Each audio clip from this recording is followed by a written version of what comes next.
Olá, nesse vídeo vamos falar dos tipos de doc, né?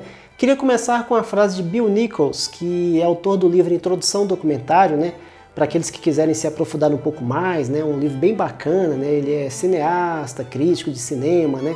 Ele tem especialização no estudo e na teoria, né, sobre documentários. E ele tem uma frase que ele diz assim: cada documentário tem uma voz própria, ou seja, uma maneira particular de relatar as coisas do mundo. E é verdade, né? Cada doc, como já vimos, tem a visão do diretor, né? Seu ponto de vista. Então cada doc representa uma maneira diferente, né, de pensar a realidade. E tem vários tipos de fazer um documentário, né? Então vamos tentar entender esses vários tipos de documentário e aí você verifica aquele que se adequa melhor ao seu trabalho, à sua forma de fazer. O primeiro deles é o modo observativo de fazer um doc, né? O modo observativo é quando você, realizador, diretor, vai ser muito mais um observador daquilo que está acontecendo do que alguém que vai interagir, né? Esse modo ele vai enfatizar o cotidiano das coisas ou pessoas que representam o tema do seu doc, né? Como se tudo fosse observado por uma câmera discreta, né? Não há uma interação, né? Por exemplo, um doc sobre a vida animal, né? Onde você observa mais o que está acontecendo ali, né? Em frente à sua câmera, né? Então você somente observa o assunto a ser gravado sem que essa câmera cause qualquer interação naquele meio, né? Um exemplo disso é o documentário A Marcha dos Pinguins, né? Que é um bom exemplo, né? Qual que é a sinopse, né, desse A Marcha dos Pinguins, né? Os pinguins na Antártica, eles enfrentam o habitat mais hostil de todo o planeta em uma jornada de milhares de quilômetros, né, rumo ao terreno de reprodução da espécie, onde o macho choca o ovo enquanto a fêmea busca alimentos, né? Então você percebe que muitos dos docs, né, feitos sobre vida animal, eles são observativos, né? A câmera fica ali observando o que está acontecendo sem muita interação com aquele meio, né? E às vezes uma voz vai narrando o que está acontecendo ali. Bom, esse foi o modo observativo. Vamos dar uma olhada agora no modo participativo, né? Qual que é a característica do participativo? Ele é marcado por mostrar a participação do documentarista e da sua equipe, né? E aí já tem uma interação. Ao fazer esse tipo de doc, você se torna um sujeito ativo no processo de produção. Porque na filmagem pode aparecer a sua conversa com o entrevistado, né? Da sua equipe, você pode provocar o entrevistado para que ele responda algo, né? Um exemplo bem bacana é do Eduardo Coutinho, né, que é um grande documentarista que vale a pena ser estudado, assistido, né? E ele tem um doc chamado Edifício Master, né, de 2002. Um edifício em Copacabana. 12 andares. 276 apartamentos conjugados.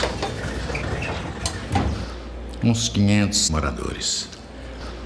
Com 3 equipes, filmamos a vida do prédio durante uma semana. O local ele vai servir de moradia aos entrevistados, que vão revelar dramas, solidões, desejos e vaidades, né? Todos os 49 anos eu passei aqui sem nunca mudar do prédio. Por exemplo, se eu sou homem e estou com uma mulher do lado, eu não vou olhar para outra que está passando ali e fico encarando. Outro bom exemplo é o documentário Privacidade Hackeada, do Netflix, que é um documentário de 2019 sobre o escândalo, né, de dados do Facebook, da Cambridge Analytica, né, que tem uma participação do realizador interagindo em alguns momentos, né, com os entrevistados. Ele força perguntas ali, né? Credit card swipes, web searches, locations, likes. They're all collected in real time into a $1 trillion a year industry. E outro exemplo também é a Democracia em Vertigem, né, da cineasta Petra Costa, né, que ela testemunha a ascensão e a queda de um grupo político, né, e a polarização do Brasil, né. Nele a diretora vai interagir assim em vários momentos do documentário, participando, né, também ali, falando ali também, né. É um bom exemplo de documentário participativo. Eu me lembro da euforia.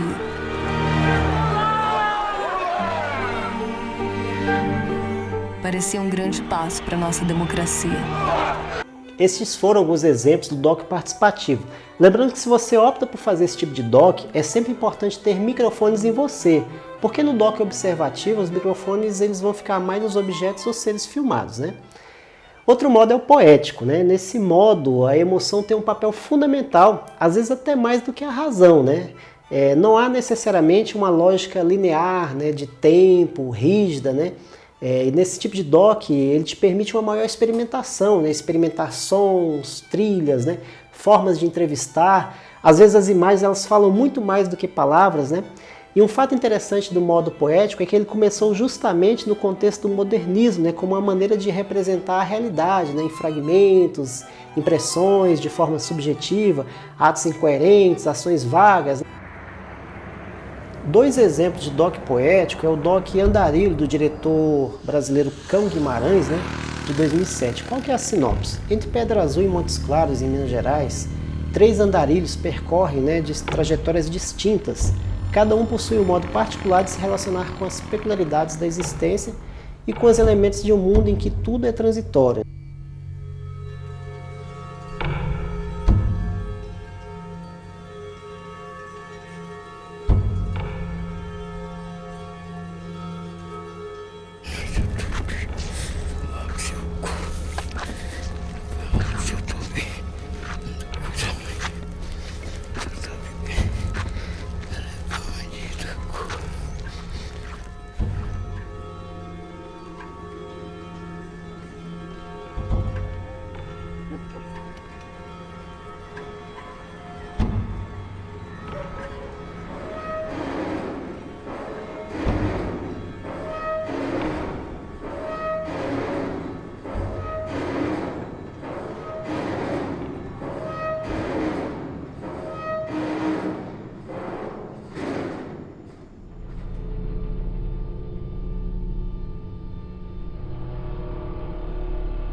E outro doc bem interessante é um doc francês, Olhares e Lugares, da Agnes Varda, né, e do JR, que é de 2017, onde a cineasta Agnes Varda e o artista JR formam uma dupla dinâmica, né? A paixão deles por imagens e como elas são compartilhadas são o ponto de partida de uma viagem divertida pela França, né?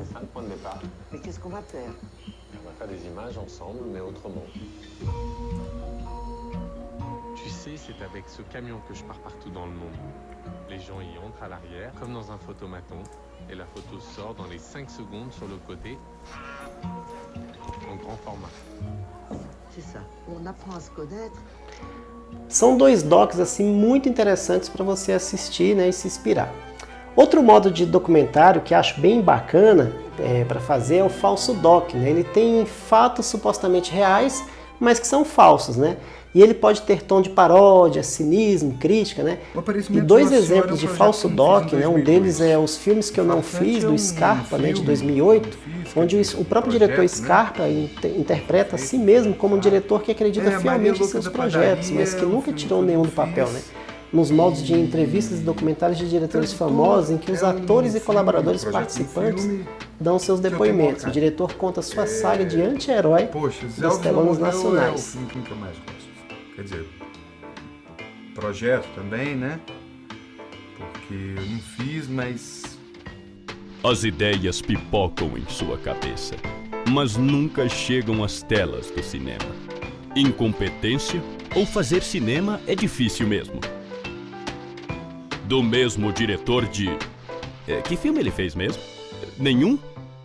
Bem, o diretor Gilberto Scarpa e Abusa Filmes orgulhosamente apresentam Os Filmes que Não Fiz, com Renato Parara, Cíntia Falabella, Rogério Falabella, Maurício Tizumba, Inês Peixoto e grande elenco.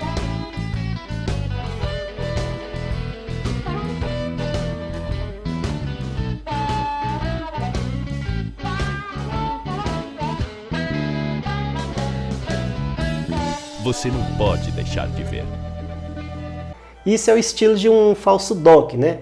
Vamos falar agora do modo expositivo, né? O modo expositivo ele preocupa-se com a defesa dos argumentos.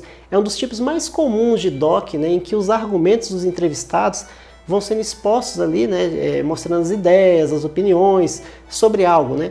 O diretor pode até tomar um lado da história a favor ou contra, né? Isso pode ocorrer também através de legendas, de narração, né? E normalmente as imagens que vão aparecendo servem como comprovação ou demonstração dos argumentos. Um exemplo é o documentário Triunfo da Verdade, de 1935, que apesar de atuar como propaganda do regime, né, ideal nazista, é um exemplo bem palpável de documentário que procura expor suas ideias e que toma o lado do cineasta, né? O cineasta defende um lado ali.